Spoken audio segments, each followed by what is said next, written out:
Bonjour, donc comme prévu, voici la vidéo de la correction de l'exercice sur la hiérarchisation des titres.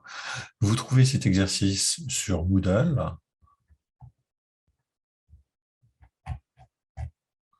Dans la partie fichier pour exercice de traitement de texte, vous allez trouver ceci dans le chapitre 4, les documents.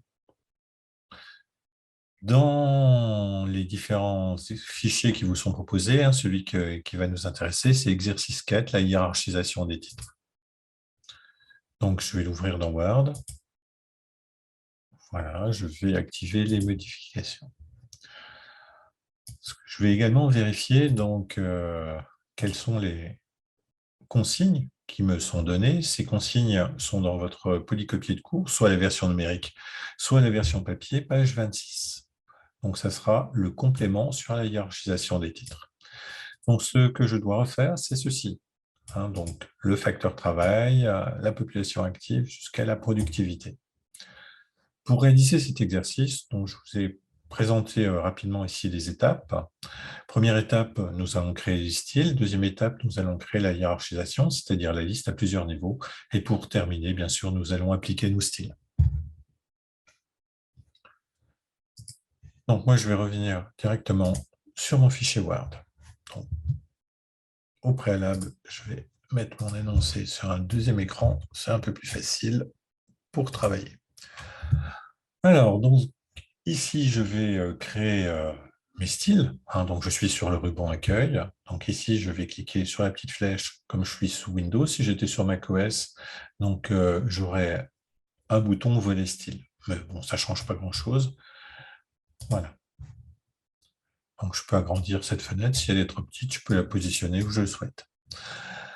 Donc, ici, je vais créer mes styles. Je vous rappelle que pour créer vos styles, c'est l'icône A avec un petit plus à côté. Donc, nouveau style. Donc, mon premier style, celui que je vais créer, donc, va s'intituler Mes titres grand 1. Pardon, Mes titres grand 1, donc, en chiffres romains. C'est un style de paragraphe, donc il est basé sur un style normal. Et après, je vais mettre un style également normal pour qu'il n'y ait pas d'interaction entre mes styles. Donc, je vais choisir la typographie, c'est du Times New Roman. La taille, on vous dit 12 points, et c'est en gras. Nous avons des espaces avant et après. Donc, les espaces et avant et après, vous allez les trouver à partir du bouton Format. Il s'agit de paragraphe. Espace avant de 6 points. Espace après de 6 points. Bon, sachant qu'il ne faut pas confondre les espacements, c'est-à-dire avant et après le paragraphe, et les retraits qui se font à gauche et à droite. Les retraits sont donnés en millimètres ou en centimètres. Les espacements sont toujours donnés en points.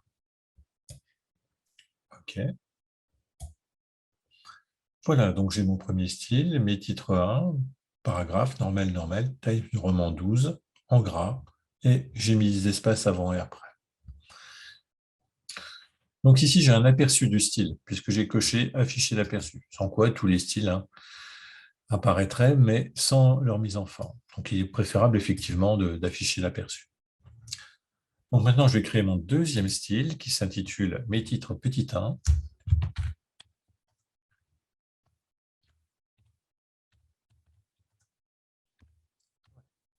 Donc, c'est un style de paragraphe. Donc là, je vais le baser sur le normal. Donc, le style après, normal. Donc là, c'est également du Times New Roman. C'est 11. Italique. Voilà. Espace avant et après. Non, espace avant uniquement 6 points. Format paragraphe. Espace avant 6 points. Pas d'espace après. OK. OK. Donc là, j'ai mes deux styles, donc mes titres petit 1, mes titres grand 1, il me manque uniquement mes titres petit 1. Donc, même démarche.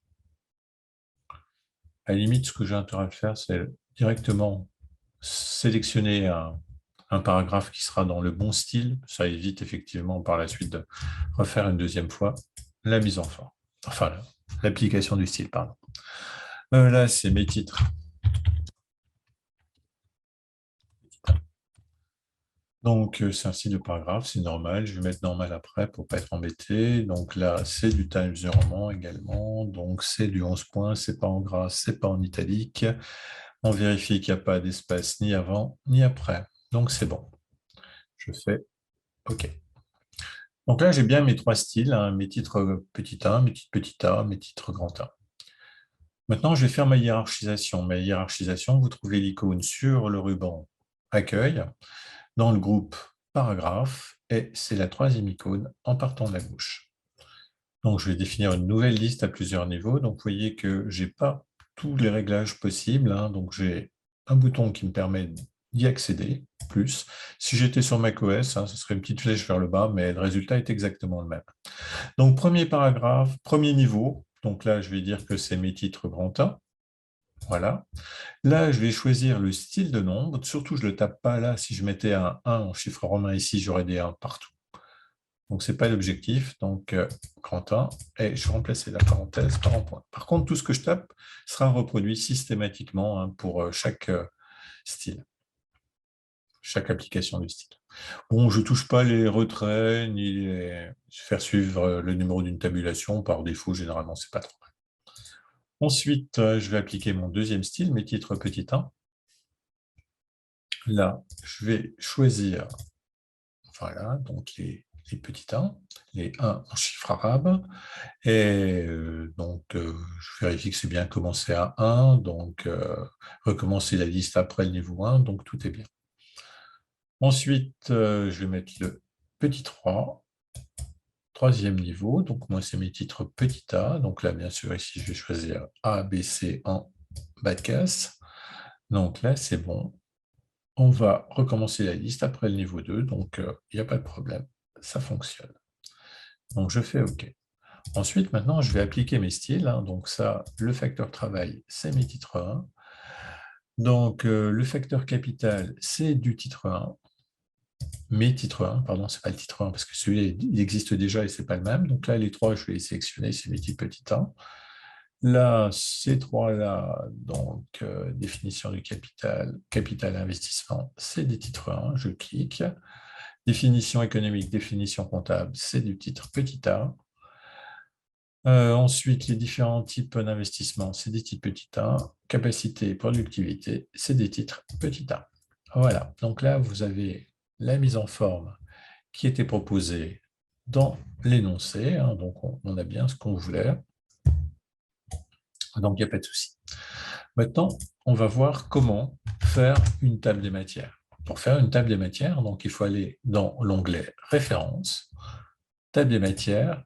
Moi, ce que je vais faire, je vais prendre une table des matières personnalisée. On pourrait déjà avoir des éléments automatiques, mais ça ne marchera pas.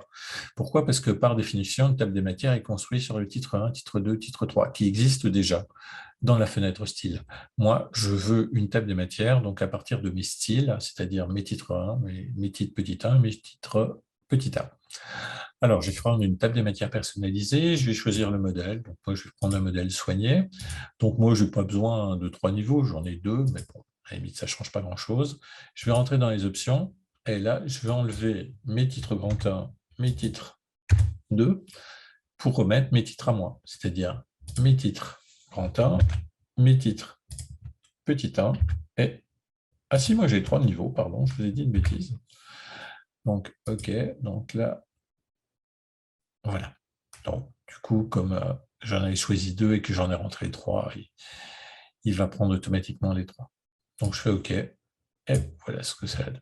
Donc, j'ai bien grand 1, grand 2, petit 1, petit 2, petit 3, 1, 2, 3, A, B, voilà. Donc, j'espère que l'explication pour cet exercice était claire. Donc, la prochaine vidéo portera sur l'entreprise cadette.